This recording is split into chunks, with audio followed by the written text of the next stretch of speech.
when my son said, "Mom, you should find your own place." I simply smiled, nodded, and went upstairs to pack my things. 2 weeks later, I was raising a champagne flute on my balcony overlooking the Mediterranean. While he was frantically calling about the foreclosure notice on the house I'd quietly sold, after 50 years of sacrifice, I'd finally learned that the best revenge isn't getting even, it's getting gone, and Monaco in spring, far more welcoming than a son who'd forgotten what home truly meant. My name is Elizabeth Marlowe, Liz to those who've known me long enough to earn the privilege, and at 72, I thought I'd seen enough of life's surprises to never be caught off guard again. How wrong I was. The morning it all began was unremarkable. Really. I was in my kitchen, the same kitchen where I'd prepared countless meals over 4 decades, watching the Maine fog roll across the harbor through windows I'd cleaned 1,000 times. The coffee maker gurgled its familiar morning song, and I was arranging fresh hydrangeas from my garden in the blue vase my late husband Richard had bought me on our 20th anniversary. "Mom, we need to talk." Andrew stood in the doorway, his wife Clara hovering behind him like a shadow. My son, the baby I'd carried for 9 months, nursed through chicken pox, cheered at Little League games, and sent off to MIT with tears in my eyes, looked uncomfortable, shifting his weight from foot to foot the way he used to when he'd broken something as a child. "Good morning to you too, sweetheart," I said, pouring him coffee in his favorite mug, the one with the faded world's best dad his daughter had given him before she'd moved to Seattle. "Clara, coffee?" "Actually, Mom," Andrew cleared his throat, "maybe you should sit down." I remained standing, my fingers wrapped around my own mug, feeling the familiar weight of the ceramic Richard had thrown on his pottery wheel during his retirement hobby phase. "I'm fine right here." Clara stepped forward then, her manicured hand touching Andrew's arm in that proprietary way she had. "What Andrew's trying to say, Elizabeth, is that we've been thinking about the future, about what's best for everyone." "Have you now?" I kept my voice light, but something cold was creeping up my spine. "This house," Andrew gestured vaguely at the kitchen, at the copper pots hanging from hooks Richard had installed, at the herb garden visible through the window. "It's a lot for someone your age to maintain." "Someone my age." I repeated the words slowly, tasting their bitterness. "You know what I mean. Mom, you're 72. The stairs, the yard work, the maintenance."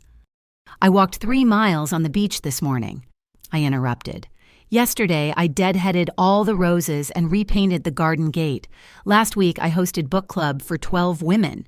Exactly which part of my life suggests I'm struggling?" Clara's smile was patient, condescending. "We're just thinking ahead. Elizabeth, being proactive. There are wonderful communities now, designed specifically for active seniors. Retirement homes." I set my mug down harder than necessary. "You want me in a retirement home?" "Not a home, Mom, a community with activities and medical staff and visiting hours for family?" The words came out sharper than I intended. Andrew had the grace to look ashamed, but Clara pressed on. "We just want what's best for you. And honestly, this house is getting to be too much for all of us. The property taxes alone, which I've never asked you to help with. But you will, eventually, and we need to think about our own space, our own lives. We can't keep living in each other's pockets like this." I stared at them. Andrew and Clara lived in Boston, 40 minutes away. They visited maybe twice a month, usually when they needed something, a place to leave their dog during vacations, money for their kitchen renovation, someone to watch their children before they'd grown up and moved away. "I see," I said finally. "You think it's time I found my own place?" Relief washed over Andrew's face. "Exactly. Somewhere more suitable, more manageable." "I'll think about it." They exchanged glances, clearly expecting more resistance, but I just picked up my coffee again, took a sip, and smiled at them over the rim. "Really?" Clara couldn't hide her surprise. "Of course. You've given me a lot to consider." I moved to the sink, began washing my mug with deliberate care. Was there anything else?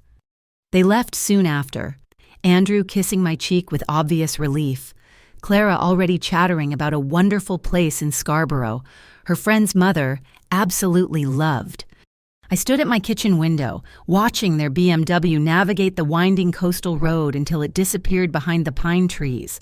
Then I looked around my kitchen, my sanctuary, my domain, the heart of the home where I'd built my life, raised my family, mourned my husband, and discovered who I was in the silence that followed. They wanted me to find my own place? Oh, I would, just not the way they imagined. The invasion began subtly, like coastal erosion, so gradual you don't notice until the foundation starts to crack. It started 3 weeks after that kitchen conversation. Clara arrived unannounced on a Tuesday afternoon while I was transplanting my orchids in the sunroom. "Just thought I'd pop by," she chirped, but her eyes were already cataloging, measuring, dismissing. "This room gets wonderful light," she mused. Running her fingers along my potting bench, it would make a perfect yoga studio. "It's a sunroom," I said, soil still under my fingernails. "My sunroom." She laughed, that tinkling, artificial sound I'd grown to dread. "Of course, Elizabeth, I'm just dreaming out loud." But the dreams became plans, and the plans became actions. The next visit. She brought fabric samples. "Just in case you decide to update these curtains. They're looking a bit tired." Those curtains were Belgian linen, hand-selected by Richard and me during our 30th anniversary trip to Brussels. Tired. They were perfectly broken in, soft as silk, filtering the harsh Atlantic light into something magical. Then came the furniture rearranging. I returned from my weekly library volunteer shift to find my reading chair, Richard's leather wingback, relocated to the corner where it wouldn't block the flow. My grandmother's secretary desk had been pushed against the wall because Clara thought the room needed more open space for entertaining. "We don't entertain here," I told Andrew when he came to pick her up. "This is my private study." "Mom, Clara's just trying to help. She has an eye for these things." "I have eyes too," I snapped. "They've served me well for 7 decades. But it escalated. Clara discovered my third-floor storage room, what had been Andrew's childhood bedroom, now holding Christmas decorations, photograph albums, Richard's model ship collection. She emerged breathless with excitement. "Elizabeth, there's so much potential up there. We could clear it out, make it functional again." "Functional for what?" "Well," she glanced at Andrew, "we've been thinking about a home office. For when we visit, Andrew needs a quiet space for his calls. He visits twice a month for 3 hours. But we'd visit more if we had proper space," Clara countered smoothly. "Wouldn't that be nice? More family time?"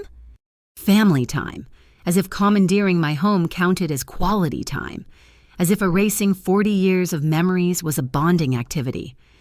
The breaking point came when I found them in my bedroom, measuring the windows. "Mom!" Andrew jumped like a guilty teenager. "We knocked, but—" I was in the garden. My voice was deadly quiet. "Why are you in my bedroom?" Clara held up her phone, a furniture app open on the screen. "This room is enormous. Elizabeth, you could easily fit a king bed, 2 nightstands, and still have room for a sitting area. Get out." "Mom." "Get out." They left, but the damage was done. Every room I entered felt violated, every corner scrutinized and found wanting.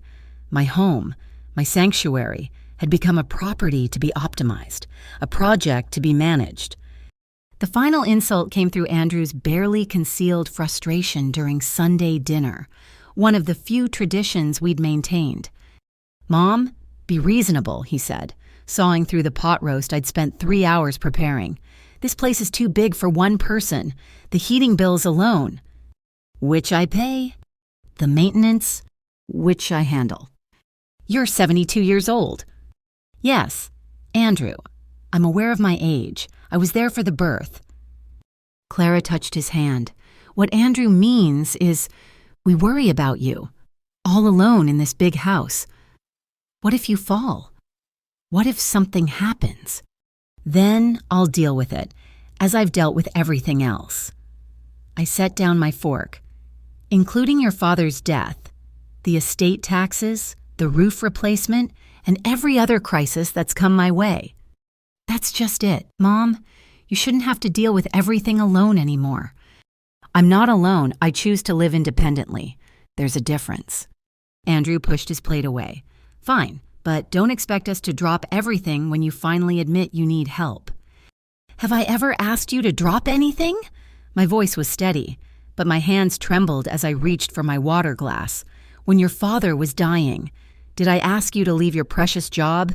When I spent 6 months handling his estate, fighting with insurance companies, arranging everything while grief was eating me alive, did I once ask you to drop anything? Silence. Clara, for once, had the sense to stay quiet. Andrew stared at his plate like a scolded child. I thought not. I stood, began clearing dishes with mechanical precision. Now, who wants apple pie? They left early that night, tension thick as fog. As I watched their taillights disappear, I realized something had shifted. This wasn't about concern for my well-being. This was about control, about inheritance, about two people who saw my life as an inconvenience to be managed, my home as an asset to be acquired. They wanted me to find somewhere else to live. They wanted me out of the way. Be careful what you wish for. The moment that shattered my last illusion came on an ordinary Thursday evening in late September. I'd been in the basement, hunting for my vintage punch bowl for the upcoming library fundraiser, when I heard voices drifting through the heating vents from the kitchen above. I paint everything white, of course. These old houses are so dark. Clara's voice, clear as a bell. The wallpaper in the dining room has to go. Andrew's response. God, I remember staring at those peonies during every miserable family dinner. Miserable? The word hit me like a physical blow. Your mother won't part with anything willingly, Clara continued. We need to be strategic. Maybe start talking more about falls, confusion. My friend Jennifer said her mother-in-law became much more cooperative after they started documenting every little forgotten appointment, every missed bill. Mom doesn't forget anything. Not yet, but we could help that narrative along. A few misplaced items, some concern expressed to her doctor. I gripped the basement railing, my knuckles white. They were discussing gaslighting me. My son, my own son, was entertaining the idea of making me appear senile. I don't know, Clara, that seems necessary. Andrew, this house is worth $2 million. $2 million, and she's just sitting on it. One person in 8 bedrooms, refusing to see reason. Do you want to still be having this conversation when she's 80, 90? She won't make it to 90 in this place. The stairs alone. Exactly. So we're doing her a favor, really, helping her transition before something tragic happens. I heard footsteps, the sound of the refrigerator opening.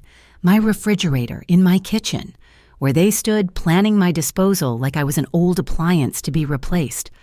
What about the Sunset Manor place? Clara again. The one in Scarborough. She'll never go for it. She will if she doesn't have a choice. Once the house is sold, it's not our house to sell. Not yet. A pause. But power of attorney can be very flexible, especially if there are concerns about competency. Clara, I'm just saying, we need to think about our future, too. Madison's college tuition, the renovation on our place. Your mother is sitting on a gold mine while we're struggling. Struggling, in their 4-bedroom colonial, with their matching BMWs and twice-yearly vacations to places I'd never seen. The kitchen alone could be spectacular, Clara continued, warming to her theme. Knock out that wall, create an open concept, replace all these dated appliances. Dated. My 6-burner Viking range that I'd saved for 5 years to buy. The Sub-Zero refrigerator Richard had surprised me with for our 40th anniversary. And that sunroom would be perfect for my Pilates equipment. You mean Mom's orchid room? Oh, please, Andrew. They're just plants. Just plants. The orchids I'd cultivated for 20 years. Some from cuttings Richard had given me. Others rescued and nursed back to health. Living things that bloomed under my care, that trusted me to provide what they needed. I'd heard enough. I climbed the basement stairs slowly, deliberately, letting each step announce my approach. The conversation above cut off abruptly. When I entered the kitchen, they were standing by the island, trying to look casual. Clara held a glass of my wine, the good Bordeaux I'd been saving. "Elizabeth," she had the audacity to smile. "We didn't hear you come in." I was in the basement. I moved past them to the sink, began washing my hands with methodical care, finding the punch bowl for the library fundraiser. You remember, Andrew, the one your grandmother brought from Ireland. Oh, right. I dried my hands on the linen towel, taking my time. "Interesting conversation you were having." Clara's smile flickered. How long were you? "Long enough?" Andrew stepped forward. "Mom, whatever you heard." "I heard my son and his wife planning to steal my home." I turned to face them fully. "I heard you discussing how to make me appear incompetent. I heard you dividing up my possessions like I was already dead." We weren't." "Get out!" "Mom, please." "Get out of my house." My voice was calm, steady. The voice I'd used when Andrew was 16 and I'd caught him stealing from my purse. The voice that brooked no argument. Clara set down the wine glass with a sharp click. "You're overreacting." "Am I?" "Tell me, Clara, which part am I overreacting to? The part where you want to paint over the history in these walls? The part where you called my orchids just plants? Or the part where you discussed manipulating my doctor into declaring me incompetent?" Her face flushed. "We're concerned about you." "No, you're concerned about real estate prices." "How dare you?" "How dare I? This is my home. Mine. Every mortgage payment, every repair, every improvement paid for with my hands. My work, my choices. You want to erase 43 years of my life because you think white paint and open concepts are more valuable than memories." Andrew reached for me. "Mom." I stepped back. Don't. They left in a flurry of huffed protests and wounded dignity. I locked the door behind them, something I'd never done before, and leaned against it, breathing hard. In the sudden silence, I could hear my house around me, the settling of old wood, the hum of the refrigerator, the whisper of wind through the oak tree outside. Familiar sounds, comfortable sounds, the sounds of home. But now I knew. They didn't see a home. They saw an investment. They didn't see my life. They saw their inheritance, gathering dust while I had the audacity to keep living in it. I walked through my rooms that night like a goodbye tour, touched the wallpaper they wanted to strip, the walls they wanted to demolish, the memories they wanted to paint over. In the sunroom, my orchids glowed in the moonlight, ghostly and beautiful. "Just plants," I whispered. That's when I knew, if I stayed, they would find a way.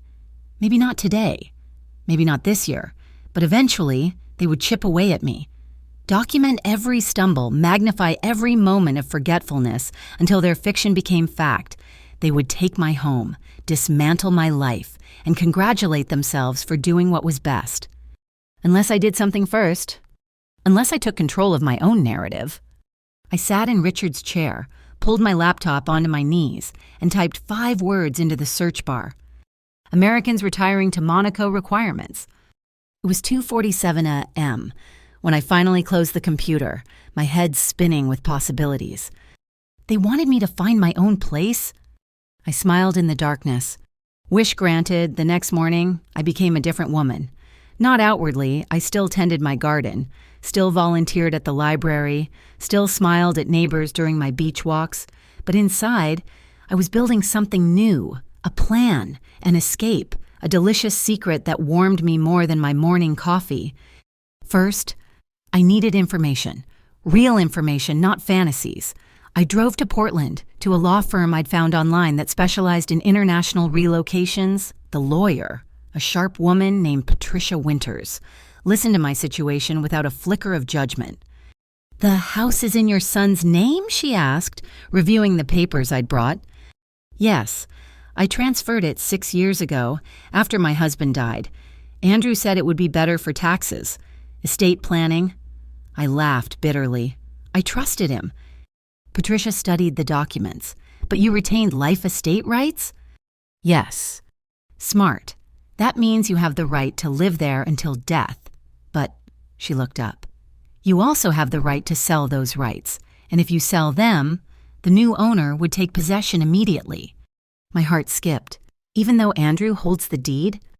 The deed subject to your life estate. He can't sell without your consent, and you can sell your interest without his. She smiled. It's not common, but it's legal. The buyer would own the right to occupy the house immediately, and full ownership would transfer upon your eventual passing. What if I wanted to sell to someone who'd pay full market value now for immediate possession? Patricia's smile widened. Then your son would find himself in a very interesting position. He'd own a house he can't enter, can't sell, can't control. The new owner could even charge him rent for holding the deed. It was so perfect I could have cried. Next came the property valuation. I hired an appraiser from Boston, someone with no local connections who might whisper to Andrew. The number he came back with made me sit down hard. $2.3 million. $2.3 million for the house Richard and I had bought for $60,000 in 1981. The location is exceptional, the appraiser explained. Waterfront historic district, meticulously maintained, and these gardens, professional landscaping like this adds significant value. Professional landscaping. I thought of my dirty knees, my aching back, the thousands of hours I'd spent creating my Eden. Professional indeed. Then came the Monaco research. Richard had fallen in love with it during a business trip in the 90s, had come home full of dreams about retiring there someday, like living in a jewelry box, he'd said, but a jewelry box with perfect weather and no income tax. I discovered I could obtain a residency permit with proof of financial self-sufficiency. The proceeds from the house would more than qualify. I found real estate websites, studied neighborhoods, learned about the expatriate community. There was even a gardening club. But the sweetest research was finding the perfect buyer for my life estate through Patricia. I connected with a developer named Marcus Webb who specialized in historic properties. He flew up from New York on a Thursday while Andrew and Clara were safely at work. Marcus walked through my home with the reverence it deserved. He touched the original moldings, admired the heart pine floors, photographed the hand-carved mantel. They don't make houses like this anymore, he said, standing in the sunroom among my orchids. The craftsmanship, the details, it's art. My daughter-in-law wants to paint everything white and knock down walls. He actually shuddered. Criminal. This woodwork is irreplaceable. He paused. I assume that's why you're seeking an immediate possession buyer? Among other reasons. We sat in the garden, discussing terms. Marcus didn't want to change anything. He collected historic homes, preserved them, lived in them part-time. He had houses in Newport, Savannah, Quebec. I'd be honored to be the guardian of this one, he said, and I'd keep the gardens exactly as they are. Maybe hire you as a consultant. I'll be in Monaco. Even better, I'll send photos. Get your advice. These orchids, would you trust me with care instructions? Would I trust him? This man who saw beauty where Clara saw inconvenience? Who understood that houses have souls? The price, I asked? Full market value, $2.3 million, as appraised. I'll put $1.8 in escrow immediately, the remainder upon possession. And Andrew? Marcus smiled. Holds a deed to a property he can't access. I'm patient. I can wait for full ownership. In the meantime, I have a beautiful Maine retreat. We shook hands in my garden, surrounded by the last roses of the season. That night, I opened a bank account in my name alone, something I hadn't had since marriage. I contacted a property agent in Monaco, began the residency application, researched shipping companies for the few things I'd take. I also wrote lists, what to keep. Richard's paintings, photo albums, my grandmother's jewelry, a few beloved books. What to leave, furniture, dishes, the accumulation of decades. Marcus would appreciate them more than Andrew ever had. The hardest part was keeping the secret. When Andrew called to apologize, a stiff, Clara scripted apology. I accepted graciously. When they visited the next Sunday, I served pot roast and made small talk. I even agreed to look at some senior living brochures Clara brought. "This one has water views," she said, pointing to a sterile building that looked like a medical facility with delusions of grandeur. "Lovely," I murmured, thinking of Monaco's azure coast. Andrew relaxed, believing I was coming around. Clara started openly planning renovations during dinner. "That butler's pantry is wasted space," she mused. "And the maid's stairs? Who needs those anymore?" "I use those stairs every day," I said mildly. "They're convenient." "Well, you won't need them at Sunset Manor." "No," I thought, spreading butter on my homemade rolls. "I'll have a lift in Monaco, with a view of the Mediterranean." 3 weeks into my plan, I sat with Patricia again, signing papers. "The closing is set for October 15th. She said, "Mr. Webb will take possession that day. Your son will receive formal notice that morning." "He'll be at work." "Perfect. You'll want to be gone before he processes what's happened." Gone. The words sang in my blood. Gone to a new life, a chosen life, a life where no one would ever again discuss my disposal over my own kitchen counter. "Any regrets?" Patricia asked. I thought of 43 years in that house, of bringing Andrew home from the hospital, teaching him to walk on those worn pine floors, of Richard's last days in our bedroom, holding my hand as the light faded. "No," I said finally. "The house was full of love once. Now it's just full of plans that don't include me. Better to leave while the memories are still mine." Patricia nodded.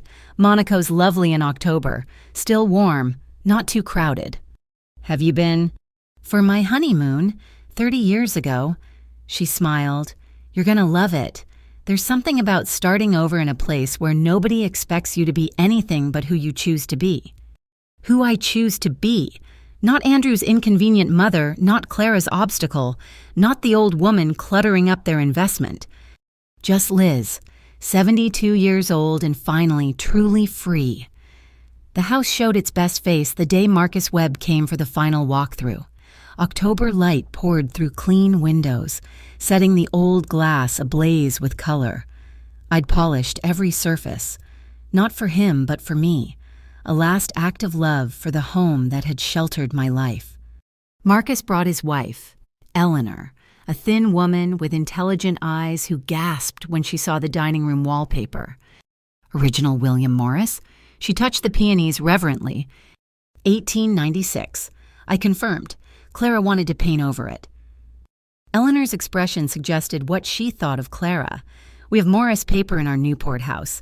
Never as pristine as this." We walked through each room while I shared stories. The nick in the door frame from Andrew's bicycle, the window seat where Richard proposed, the burn mark on the kitchen floor from the Thanksgiving turkey disaster of 1997. "You're not just selling a house," Marcus said quietly. "You're entrusting us with your history. Better you than people who see only square footage." In the sunroom, Eleanor fell in love with my orchids. I showed her the feeding schedule, the humidity requirements, my tricks for encouraging blooms. She took notes like a devoted student. "I'll send photos," she promised. "Weekly updates." That one, I pointed to a magnificent white phalaenopsis, was Richard's last gift, 6 blooms this year. "We'll guard it with our lives." The business part was swift. Papers signed, funds transferred, keys exchanged. $1.8 million appeared in my account like magic. The remaining $500,000 would follow when, if I died, and full ownership transferred. I had no intention of dying anytime soon. "Possession is yours at 8 a.m. on October 15th, Patricia confirmed. "I'll file the notice with Andrew's office at 8:01. That gave me a 3-hour head start before Andrew would likely see it. My flight left Portland at 11:30. By the time he understood what had happened, I'd be somewhere over the Atlantic. The next 2 weeks required Oscar-worthy performance skills. I attended book club, discussing The Great Gatsby, while thinking about my own reinvention. I had lunch with my neighbor Helen, letting her gossip wash over me while mentally packing my bags. I even attended Clara's birthday dinner, bringing a cake I'd baked from scratch. "You shouldn't have gone to such trouble," Clara said, but her eyes approved. She thought she'd won. "No trouble at all," I replied, thinking of my new apartment's terrace garden waiting for me in Monte Carlo. The sorting was harder than the subterfuge. Each object demanded a decision. Keep Richard's watch, but leave the everyday dishes. Take the photo albums, but abandon the furniture we'd chosen together. I filled one small storage unit with things I couldn't bear to lose, but couldn't take immediately. Marcus agreed to maintain it as part of our arrangement. My selected items slowly migrated to the basement, hidden in boxes marked Christmas decorations and old linens. Clara would never look there. The shipping company came on October 13th while Andrew was at work. They were efficient, loading my boxes into a container bound for Nice. Watching my life condensed into a single shipping unit should have been sad.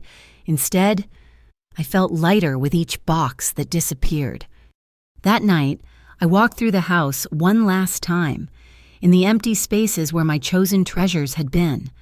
I saw ghost images of my past, baby Andrew taking first steps, Richard dancing with me to the radio, my mother visiting from Ohio, making her famous apple pie in my kitchen.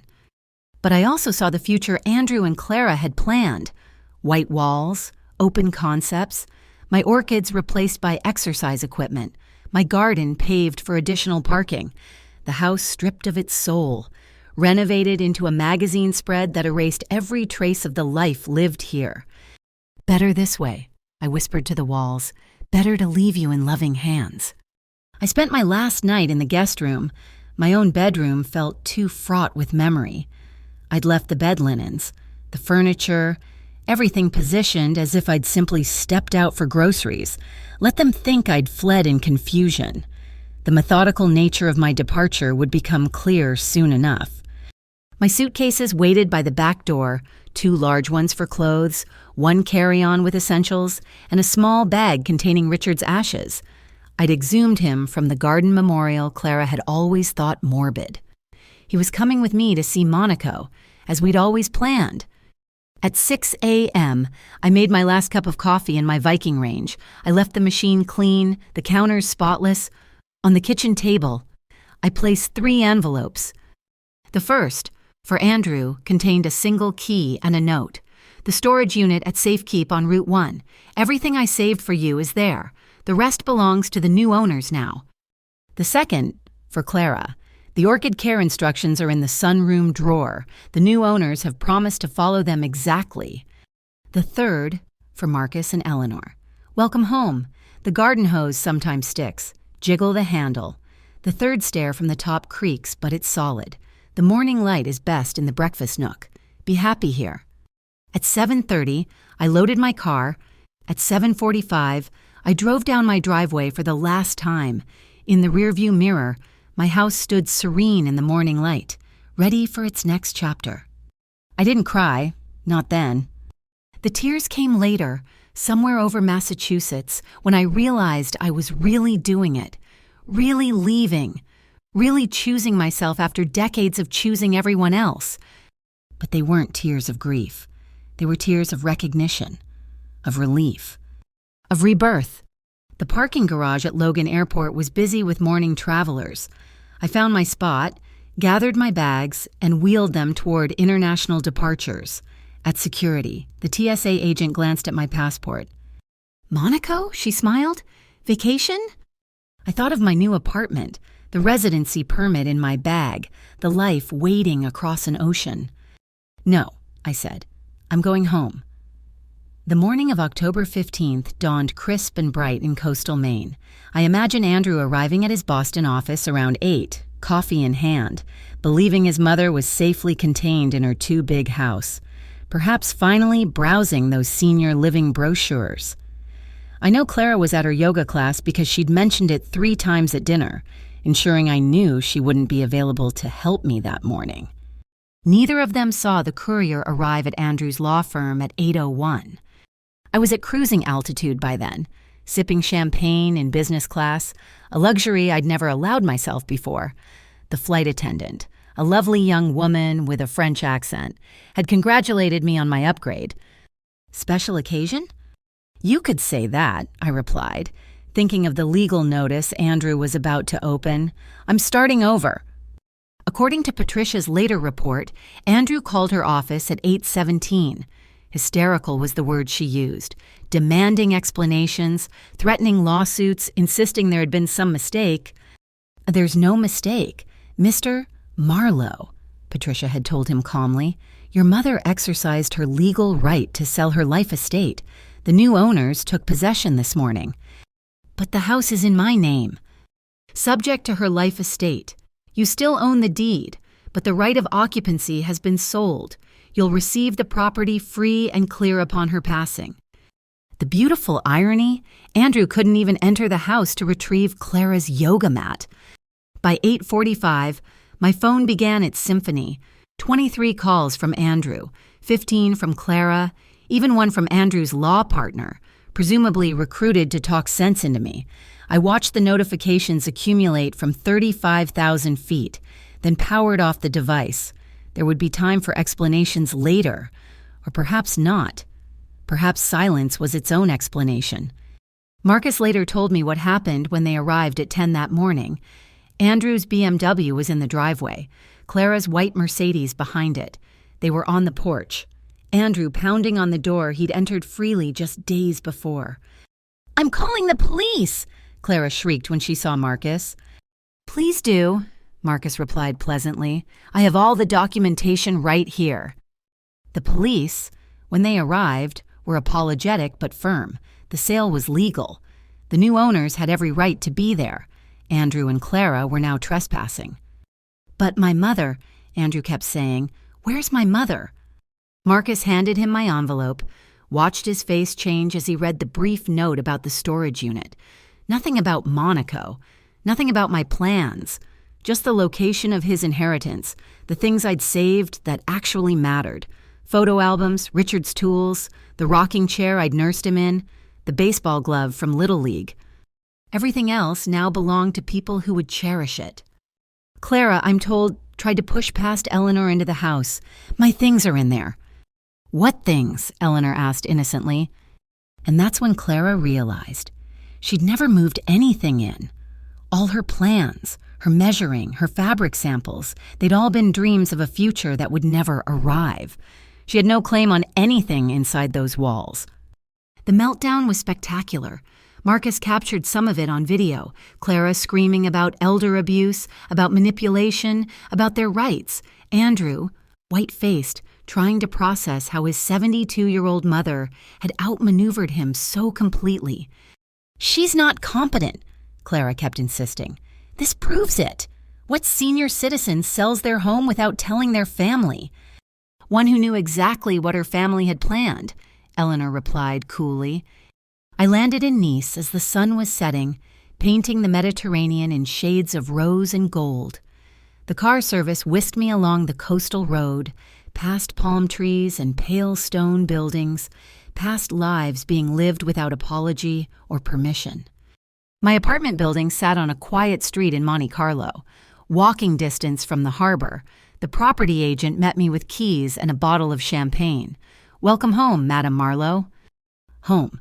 2 bedrooms, one for me and one for guests I might actually want to visit, a kitchen with a gas range and windows that open to salt air, and the terrace.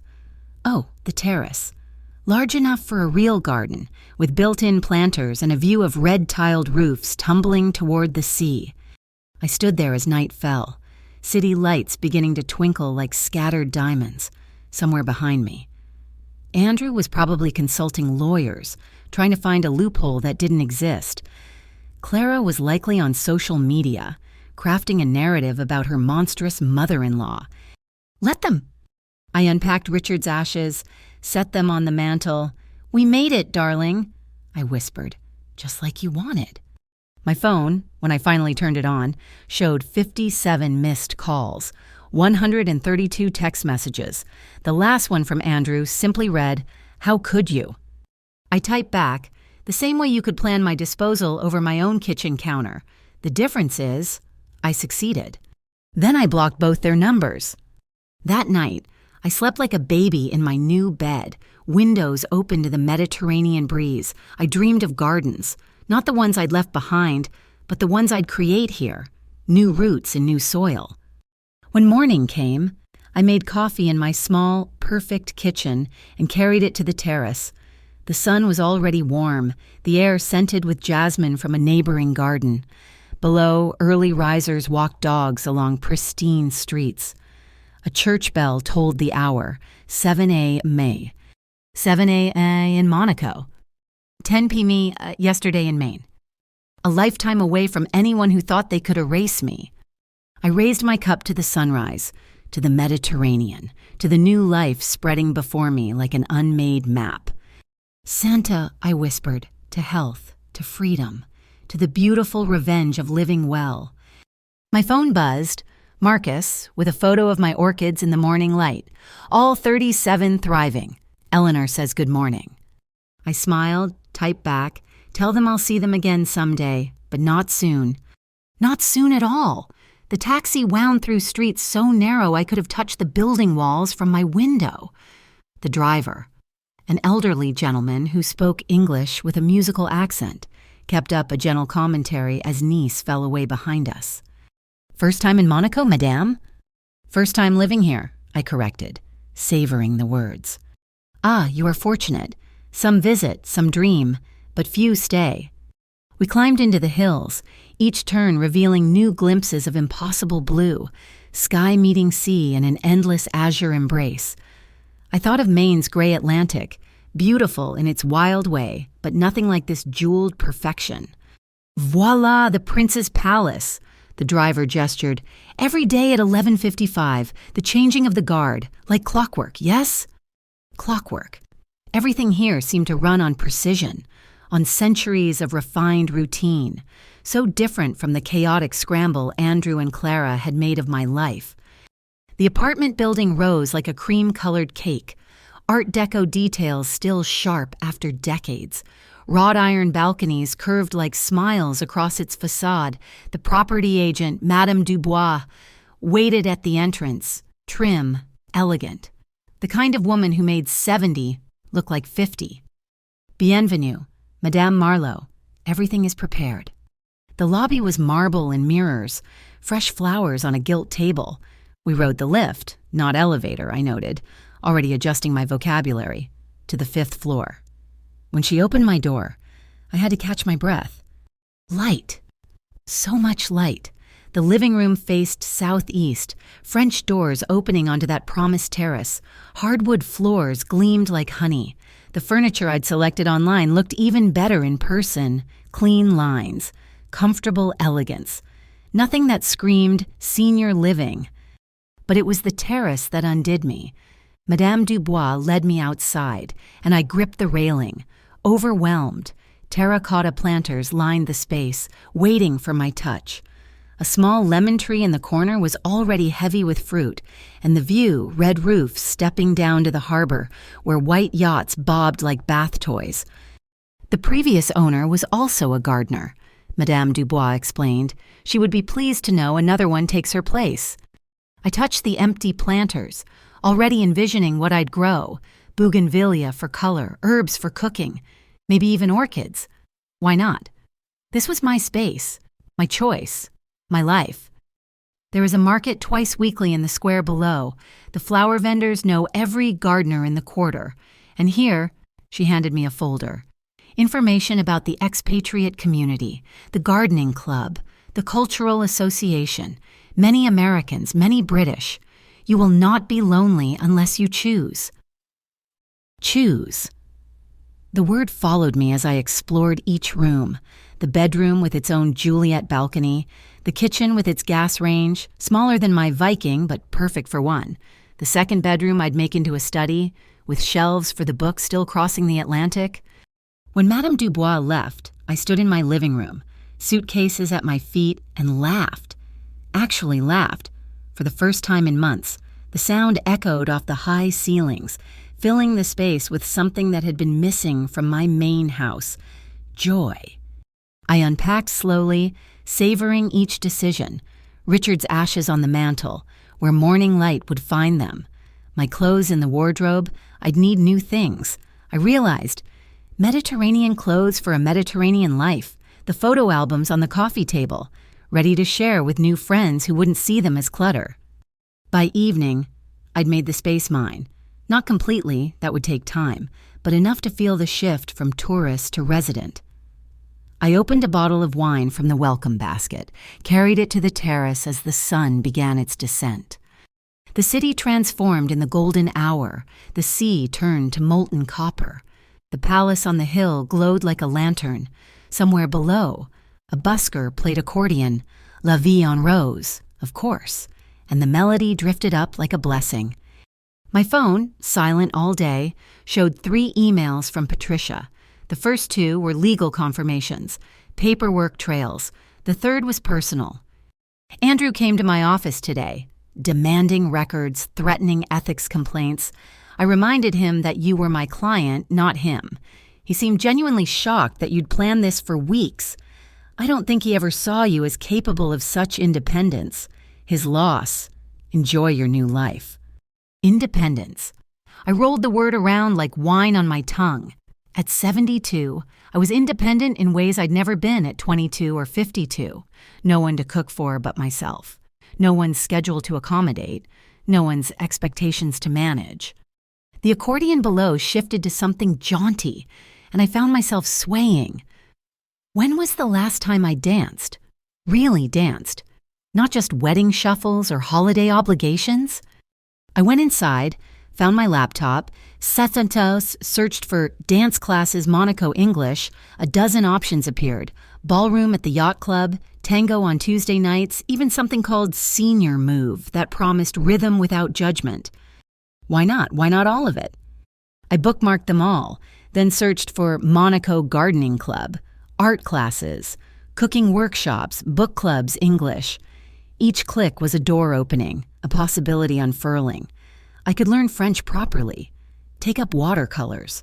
Finally read Proust in a place where madeleines were in every bakery window.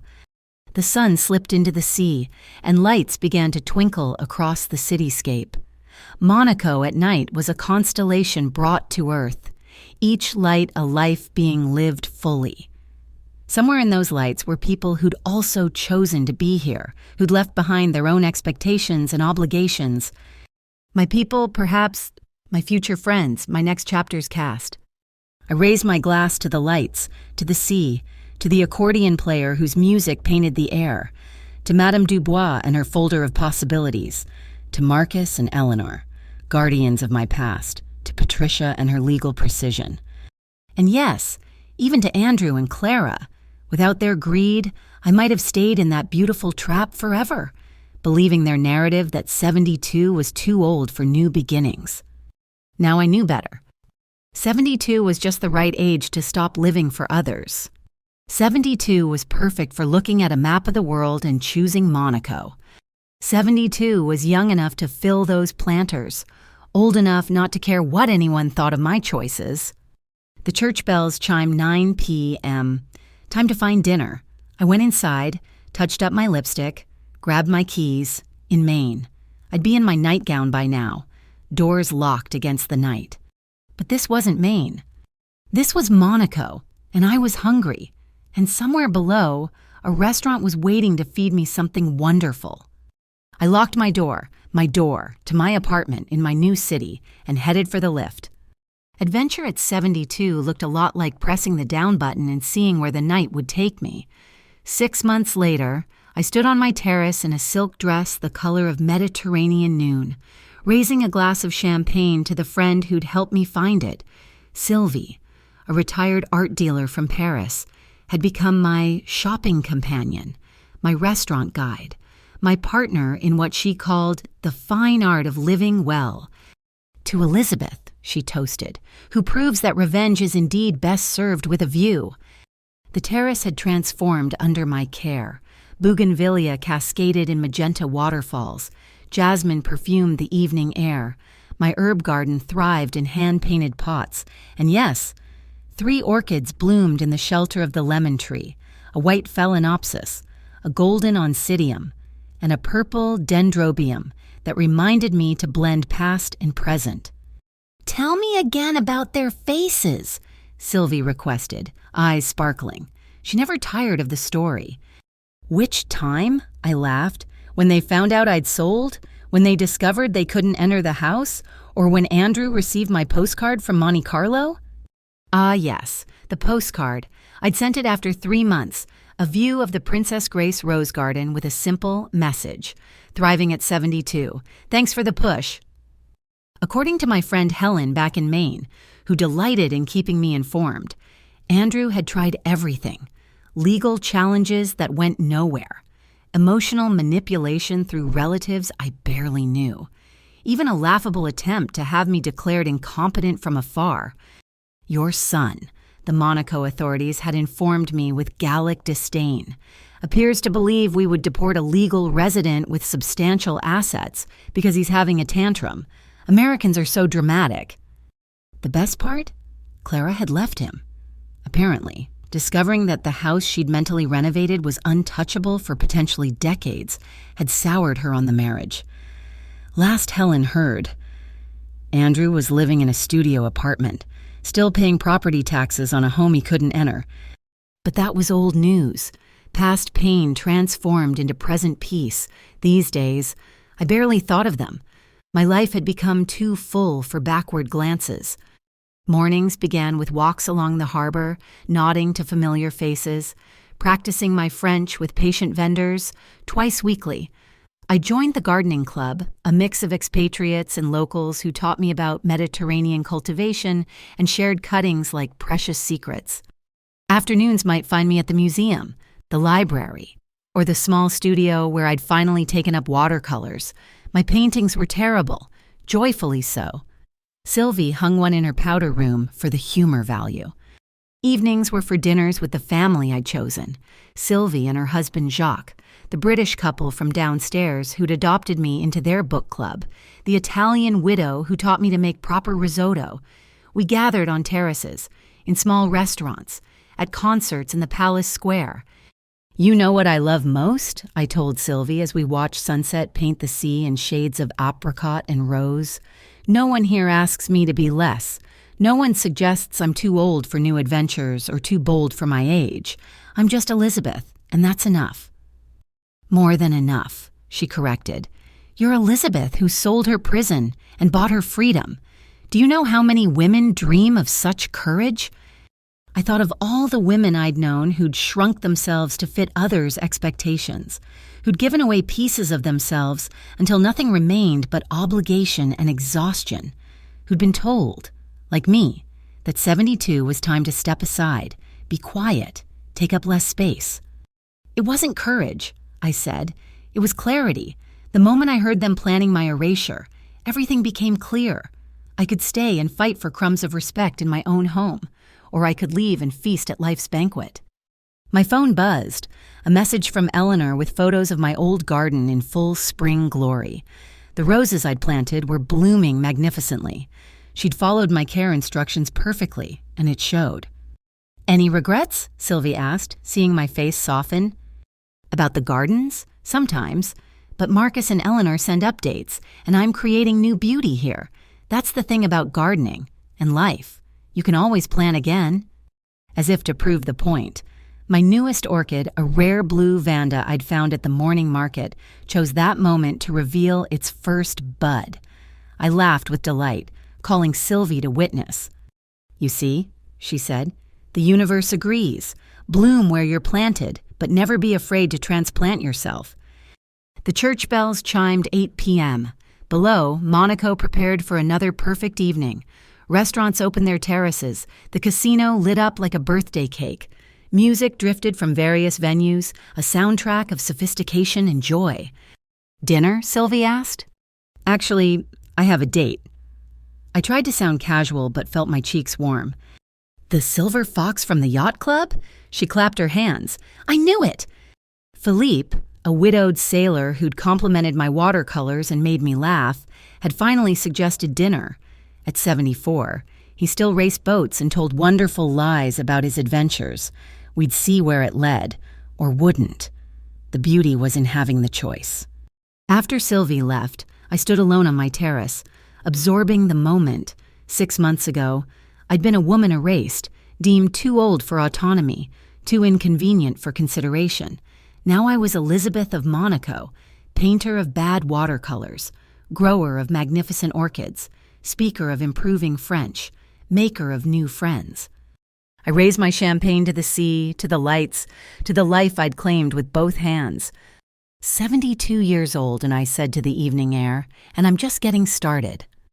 The stars above seemed to wink their agreement, or maybe that was just Monaco, sparkling like the jewel it was, reminding me that sometimes the best revenge isn't proving others wrong.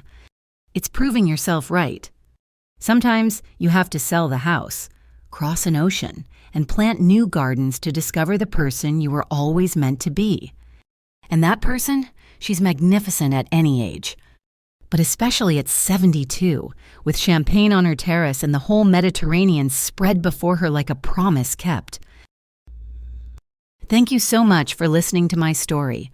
I'd love to know where in the world you're listening from. Drop a comment and let's connect. If this story resonated with you, please subscribe to the channel and share your thoughts below.